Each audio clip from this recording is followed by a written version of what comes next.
예수께 여짜오되 선생님 우리를 따르지 않는 어떤 자가 주의 이름으로 귀신을 내쫓는 것을 우리가 보고 우리를 따르지 아니하므로 금하였나이다.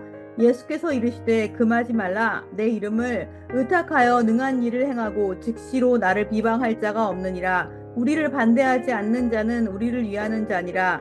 누구든지 너희가 그리스도에게 속한 자라 하여 물 한 그릇이라도 주면 내가 진실로 너희에게 이르노니 그가 결코 상을 잃지 않으리라. 또 누구든지 나를 믿는 이 작은 자들 중 하나라도 실족하게 되면 차라리 연자 맷돌이 그 목에 매어 바다에 던져지는 것이 나으리라.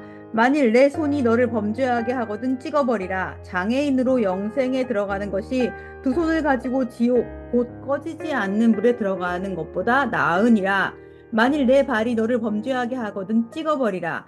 다리 저는 자로 영생에 들어가는 것이 두 발을 가지고 지옥에 던져지는 것보다 나으니라. 만일 내 눈이 너를 범죄하게 하거든 빼버리라. 한 눈으로 하나님의 나라에 들어가는 것이 두 눈을 가지고 지옥에 던져지는 것보다 나으니라. 거기에서는 구더기도 죽지 않고 불도 꺼지지 아니하느니라. 사람마다 불로써 소금 치듯 함을 받으리라. 소금은 좋은 것이로되 만일 소금이 그 맛을 잃으면 무엇으로 이를 짜게 하리요. 너희 속에 소금을 두고 서로 화목하라 하시니라. 오늘 본문에는 우리가 좀 이해하기 힘든 주님의 강력한 메시지가 들어 있습니다. 주님을 믿는 작은 자들 중 하나라도 실족하게 하면 차라리 연자 맷돌을 그 목에 메고 바다에 던져져서 죽는 것이 낫다. 이렇게 말씀하십니다. 그리고 만일 우리의 손이 범죄하게 하면 찍어버리는 게 낫고 또 우리의 발이 범죄하게 하면 그것 역시 찍어버리라 이렇게 말씀하십니다. 또한 우리의 눈이 범죄하게 하면 그 눈을 빼버리는 것이 낫다 이렇게 말씀하십니다. 이건 정말 심각한 말씀입니다.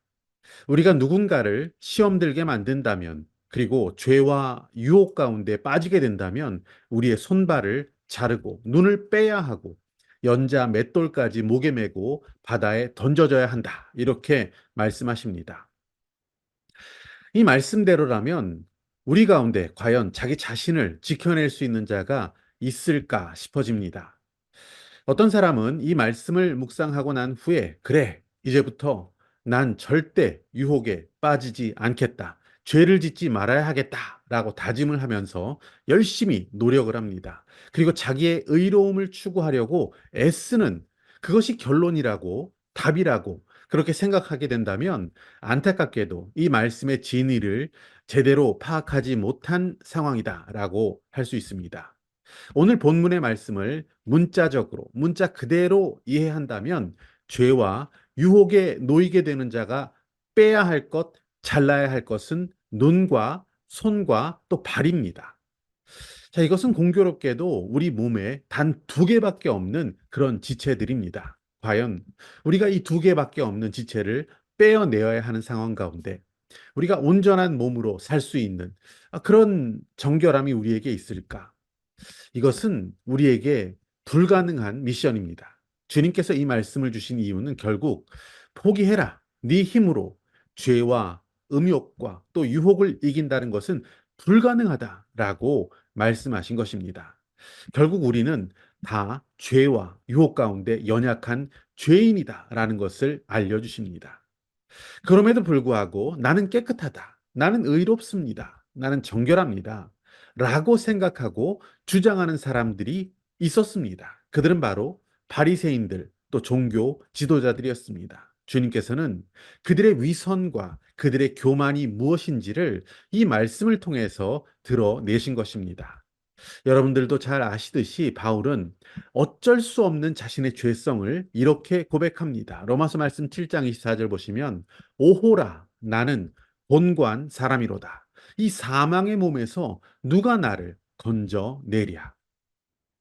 음욕을 품고 이성을 바라보면 우리의 눈을 빼야 하는데 누가 두 눈을 다 가지고 살아갈 수가 있겠습니까? 불가능합니다. 아무도 그렇게 살아갈 수는 없습니다. 우리는 죄인이기 때문입니다. 이 악한 세상 속에 살아가고 있는 탐욕스럽고 이기적인 우리들이 죄 짓지 않고 산다는 것, 그것은 불가능합니다. 요한복음 말씀 8장에 보시면 간음 현장에서 붙잡혀온 여자, 그 여자를 돌로 쳐 죽이려는 자들이 있었습니다. 그들에게 예수님께서 이렇게 말씀하십니다. 너희 중에 죄 없는 자가 먼저 돌로 쳐라. 예수님의 이 말씀을 들은 모든 사람들은 돌을 내려놓을 수밖에 없었습니다. 저 여인을 정죄하려는 나 역시 죄에서 자유로울 수 없는 자구나. 라고 하면서 그들은 그 자리를 떠나갔던 것입니다. 우리는 죄인입니다.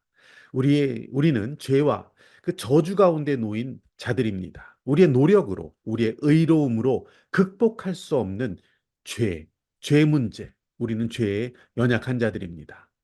그래서 우리에게 필요한 분이 있습니다. 그래서 우리가 바라보아야 할 분이 있습니다. 그분은 바로 그리스도 예수입니다. 유혹 가운데, 죄 가운데 살고 있는 우리 때문에 예수 그리스도께서는 십자가에서 우리가 받아야 할 죄과 그리고 저주를 대신해서 피를 흘리시고 죽으셨습니다. 주님밖에는 다른 방법이 없습니다. 우리의 힘으로는 불가능합니다. 그리스도의 십자가, 그 의를 붙드는 수밖에 없는 것이죠. 죄 가운데, 저주 가운데 두 눈 다 뽑혀야 할 우리가, 두 손 다 찍혀야 할, 두 발 다 수치스럽게 잘려나가야 할, 그래야 마땅한 우리를 위해 주님께서는 십자가로 우리의 죄를 대신하시고 구원하셨습니다. 율법을 아무리 잘 지켜도, 아무리 율법적 노력을 다 하면서 산다 해도 우리의 의로는, 우리의 행위로는, 우리의 노력으로는 하나님의 거룩에, 하나님의 온전함에 이를 방법이 없습니다. 더 나은 의, 하나님의 의, 오직 예수 그리스도의 구원만을 믿고 의지해야 한다는 결론에 이르게 되고, 주님을 의지해야겠다는 고백을 하게 만들기 위해서 지금 우리 주님께서는 이 두려운 말씀을 주고 계십니다. 이 어두운 세상 가운데 단 하나의 소망이 되시는 분, 예수. 우리의 죄가 아무리 주홍같이 붉을지라도 우리 주님께 나아가면 우리를 흰 눈보다 더 희게 하실 분 예수님, 그분 앞에 서기를 원합니다. 주님의 십자가 대속을 믿고 그분 앞에 나아가기를 원합니다. 그 방법밖에는 없습니다. 우리의 힘으로는 불가능하고 우리의 의로움으로도 도달할 수 없습니다. 구원에 도달할 수 없습니다. 예수 그리스도 십자가의 의, 그분의 은혜를 의지하고 붙드는 수밖에 없다는 것을 고백하며 오늘도 우리 주님 앞에 나아갈 수 있는 저와 여러분이 되시기를 축복합니다.